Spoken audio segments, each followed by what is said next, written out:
fazer um corte específico, viu, Deise? Coitada. Ô, Letícia, então, mas a gente já conhece você do Instagram, né, sabe da sua competência, mas uma coisa que pouca gente sabe é da sua trajetória até chegar na nutrição, né? Eu queria saber, você é de Ribeirão mesmo, é de outra cidade? Sou nascida e criada aqui, nunca morei fora. Tentei morar em São Paulo, durou 15 dias, acabou dando tudo errado.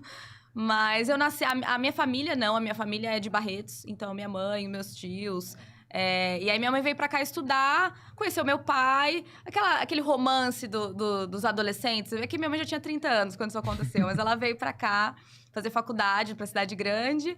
E aí, nasci, fui criada aqui. Estudei a vida inteira nas escolas tradicionais aqui de Ribeirão. E o engraçado é que eu nunca quis ser nutricionista. Na verdade, eu nem sabia o que eu não sabia nem que nutricionista existia, pra falar a verdade.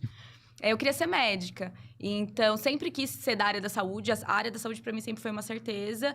Mas você pensava, a área da saúde, você vai fazer o quê? Eu vou ser médico. Então, a medicina era o caminho mais clássico. Natural. Mais natural. Então, eu fiz 5 anos de cursinho. E aí, eu cheguei numa staff. Eu passei em algumas faculdades particulares. Mas aí, a gente não tinha condições de arcar com a mensalidade, tudo. Passei em 2 faculdades federais. Na época, a gente teve um problema, eu também não consegui ir. E aí, no final do último ano de cursinho, eu tinha uma amiga de infância, que ela tava fazendo nutrição na USP.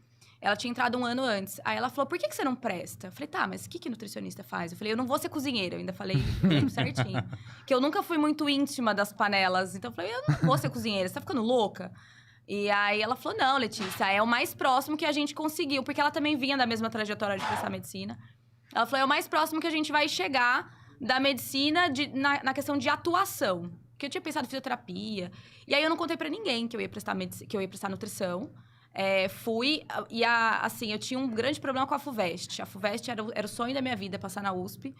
Mas era aquela crença de não merecimento. Então, eu lembro que eu ia, às vezes, fazer o vestibular na USP, que os vestibulares eram lá, né, o campus. E aí, eu entrava na USP, eu travava. Eu falava, gente, eu nunca vou estudar aqui. Imagina, isso aqui é pra gente muito inteligente. Então, eu travava. E eu nunca consegui passar pra segunda fase da FUVEST. Isso era um baque emocional pra mim. Eu tava sempre raspando 1, 2 pontos e não passava. E aí, nesse ano, eu falei, quer saber? Não vou contar pra ninguém. Não contei pra ninguém. Eu já namorava meu marido na época, eu não contei pra minha mãe. Passei pra segunda fase. Aí eu falei, bom, agora eu passei muito bem. Porque nutrição era um curso teoricamente fácil de passar, a nota de corte era mais baixa. Então eu passei muito bem. Aí eu falei, bom, não vou contar pra ninguém que eu prestei em nutrição. Porque eu não vou passar mesmo. Então eu vou me poupar do estresse de falar que eu prestei em nutrição. Não vou gerar expectativa em ninguém. E aí eu passei. Eu passei, se eu não me engano, acho que foi 12º lugar da turma. E aí, eu passei, eu tinha que contar, né? E aí, pra contar... Minha mãe, acho que ela ficou uns 3 dias sem falar comigo. Sem olhar na minha cara.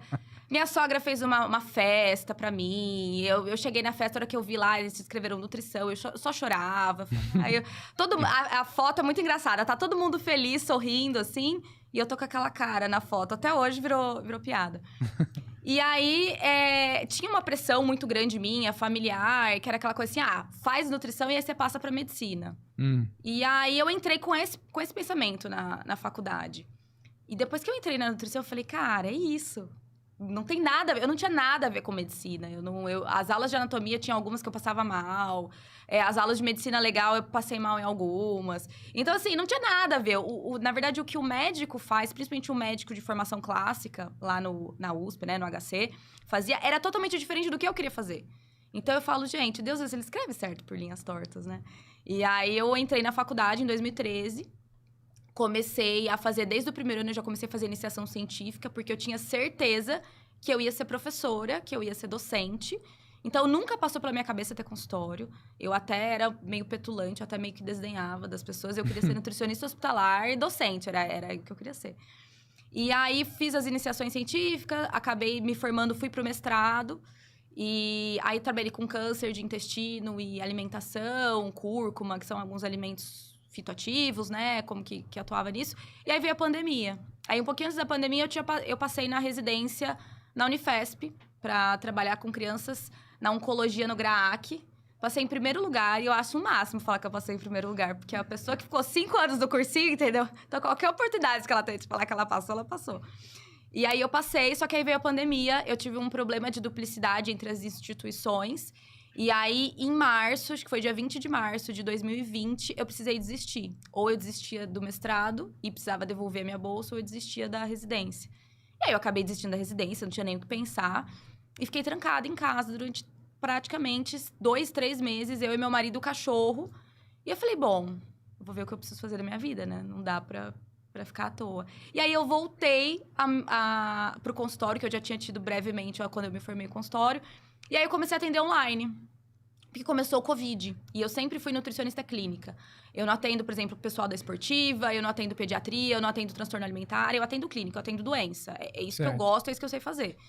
Então, eu falei, bom, Covid tá aí. Eu tinha muito medo de pegar.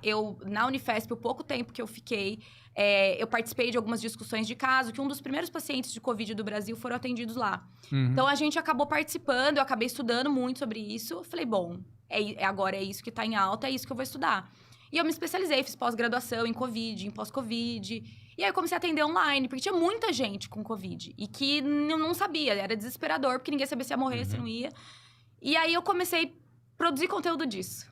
E aí, conforme eu fui entrando na medicina integrativa, porque a nutrição clássica, ela já não cabia.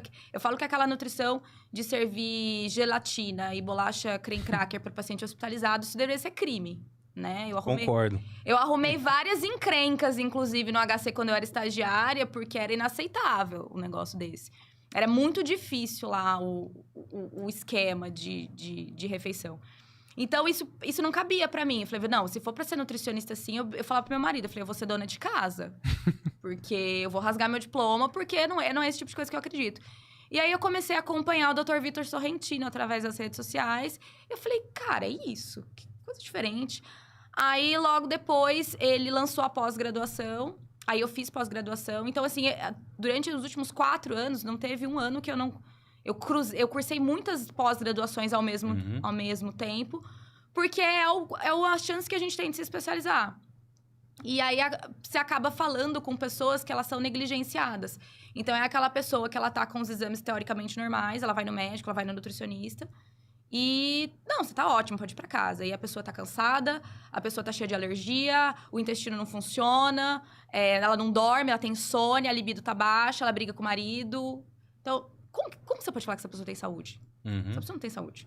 Então, assim, eu me especializei nisso. Em pegar pessoas saudáveis, mas que estão doentes, na verdade, elas estão pré-doença, e transformar o estilo de vida. E aí, eu trabalho com genética. Então, como que a gente mexe na genética das pessoas? Mexendo no estilo de vida. Então, é basicamente isso que eu faço todo dia. É pegar pessoas que são saudáveis pela medicina tradicional, achar onde estão os gaps, as doenças delas, a fragilidade metabólica, vamos pensar assim. Certo. E ajustar isso para que essa pessoa realmente tenha saúde.